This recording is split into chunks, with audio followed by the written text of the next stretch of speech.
Today we are going to learn functions and graphs of functions.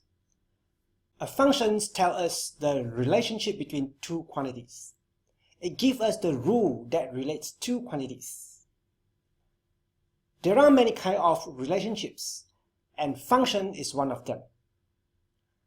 We are going to use an example to explain function. Let's say you work part-time during the holiday, and your daily wages is 80 ringgit per day. There is a relationship between the number of days work and the money you receive. Let's look at this diagram. On the left are the days you have worked, and on the right are the money you received. There is a relationship between the two quantities, that is, the days you have worked and the money you receive. We can show the relationship by connecting the values on the left to the values on the right. 1 is mapped to 80, 2 is mapped to 160, 3 is mapped to 240, 4 is mapped to 320, 5 is mapped to 400. So if we denote the quantities on the left hand side as x, then x is like an input. It goes through this relationship, or we call function, of multiply by 80, and we get the y as output.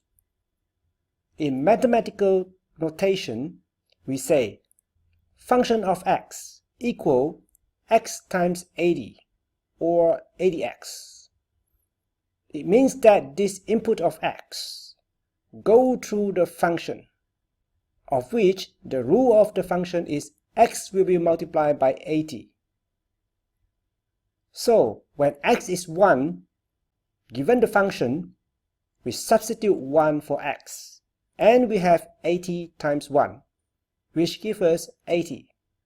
When x is 2, we substitute 2 for x, and we get 80 times 2, which gives us 160. When x is 3, we substitute 3 for x, and we get 80 times 3, which gives us 240. Same thing happens for when x is 4, and when x is 5.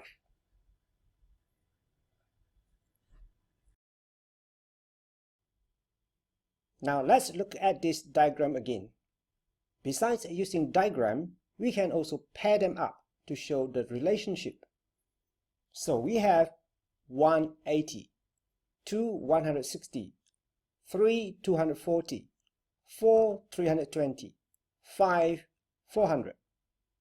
This way of representation is called ordered pair.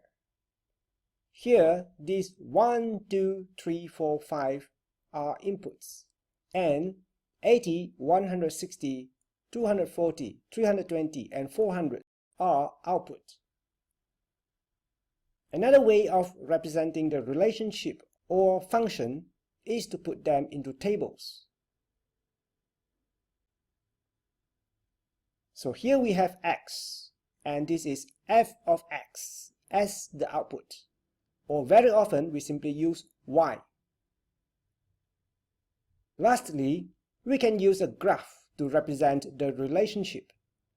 Since we already have the table of values, we can plot them on the coordinate plane, and we will get a graph that represents the relationship.